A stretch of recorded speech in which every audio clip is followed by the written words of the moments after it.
बघ विचार कर, जर का बजरंगी भाईजान मराठीमध्ये असतात तर.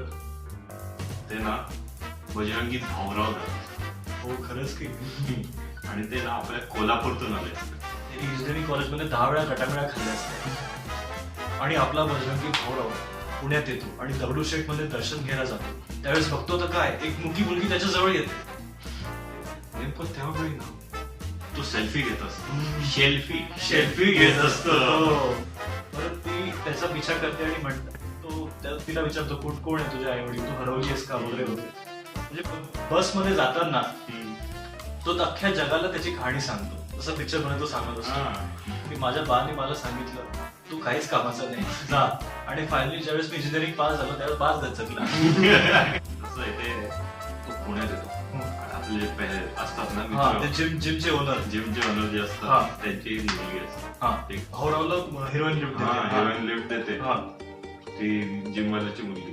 ठीक आहे. आणि मग ती त्याला सोडते आणि हा तिला पैसे ऑफर करतो. ती नाही म्हणते चक्क. आणि पुण्यातली मुलगी नाही म्हणते. बरं त्याला तिचा चेहरा दिसतच नाही, स्कार्फ बांधलेला असतो. मग तो जातो शेवटी. म्हणजे ही स्टोरी चालली आहे बसमध्ये, तो बोलतोय. तो जातो शेवटी त्या जिम मध्ये आणि जिम मध्ये तो सगळे डंबेल्स वगैरे मारायला लागतो. म्हणजे आपला प्रॉपर पाय जसं मारतो तसं एकदम. आणि त्यावेळेस ती मुलगी त्याला दिसते. पण ती जिम मध्ये पण स्कार्फ घालून वर्कआउट करत असते. एका दिवशी फर्ग्युसन कॉलेजच्या तिथे कुठल्या तरी चाटच्या टपरी जवळ ती स्कार्फ काढते. स्कार्फ काढते आणि ती चाट खाताना चक्क तिचा चेहरा त्याला दिसतो. आणि तो तिच्या प्रेमात पडतो. ती पण त्याच्या प्रेमात पडते. हा केवढा बावट माणूस आहे, आपण याच्यावरच प्रेम करूया. आता परत येतो आपण. आता मुलगीचे आई वडील कोण, ती कुठल्या एरियातली, हे कसं ओळखायचं. मुक्की मिल म्हणून आपला भाई उर्फ भाऊ तिला दुर्गा कॅफे मध्ये घेऊन जातो. दुर्गा कॅफे मध्ये गेल्यानंतर तो तिला सांगतो की तुला जे हवं ते खा. ती चक्क मिसळच मागवते. म्हणजे हे तर कन्फर्म होतं की ती पुण्यातली आहे. नंतर मग ती अचानक हरवते आणि लंच टाइम असतो आणि 1 वाजता दुकान बंद म्हणजे बंद म्हणून ती मुलगी पळत पळत पळत पळत जाते. आपले भाऊराव अख्खा कुठे कुठे पुण्यात शोधून काढतात तिला. शेवटी सापडतात तिला चितळमध्ये. तो म्हणतो कुठल्या एरियातली आहेस तू. मी ज्यावेळेस एरियाचं नाव घेईन त्यावेळेस तू हात वर कर. तो आधी म्हणतो कोथरूड, पाषाण, कॅम्प, डेक्कन, FC रोड, सगळीकडे म्हणतो. आणि शेवटी चितळीमध्ये तो तुला विचारतो सदाशिव पेठ. फायनली तो सदाशिव पेठ मध्ये जाण्याची हिंमत करतो. पण दुर्दैव त्याचं असं की त्याला पार्किंगच मिळत नाही.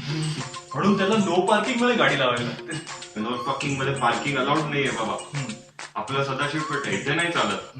पण मग बजरंगी आपले भाऊराव ते म्हणतात आम्ही गणपती बाप्पाचे भक्त आहोत आणि आम्ही कधीच खोटं बोलत नाही आणि आम्ही परमिशन घेतल्याशिवाय काहीच काम करत नाही. त्यावेळी तुम्ही परमिशन द्या. गाडी पंक्चर करत नाही, त्याचे राहू देतात तिथे. मग तो सदाशिव पेठ मध्ये फिरतो. त्यावेळेस त्याला नेमकं रानाडे इन्स्टिट्यूट मध्ये पासआउट झालेला एक माणूस भेटतो. ठीक आहे, श्रेयसराव पाटील. ते म्हणतात आम्ही तशाही बेकार होता, मला जॉब नाही, चला तुमच्यासोबतच चला काहीतरी भरदाट स्टोरी करून एखाद्या कुठल्या तरी संध्याकाळसारख्या पेपर मध्ये जॉब मिळवू. सकाळभर चायला हिंदूत आता आम्ही शेवटी संध्याकाळपर्यंत पोहोचलो कारण मिड डे बंद झाला.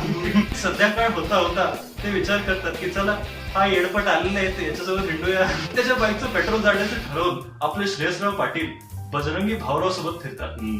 आणि ते सांगतात की तू काय करशील, तू युट्यूबवर व्हिडिओ टाकशील. नाही रे तसं नको करू, तू पाट्या बनव.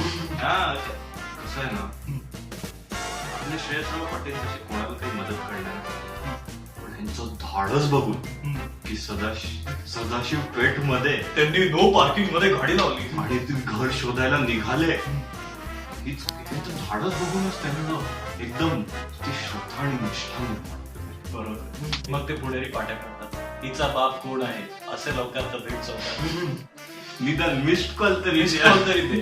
आणि मिस कॉल त्यांना 100 येतात. शेवटी ओळखायचं कसं की याच्यातली की मुलीचा बाप कोण. तर हे सगळे मिस कॉल वगैरे दिल्यानंतर शेवटी मुलगी कशी ओळखते, कारण बाकीचे लोक 4 वेळा रिंग देतात, तिचा बाप एकच वेळा रिंग देतो. हा का तुझ्या बापाचा नंबर.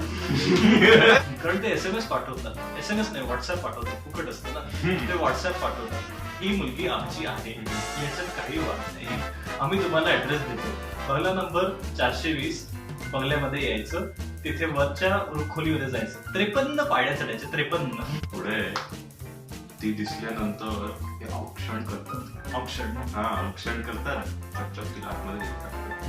आणि मग काय आता झालं बघायचं काम, एकदाची पेटली पडली म्हणून थोडं म्हणजे काहीतरी बोलायला हवं.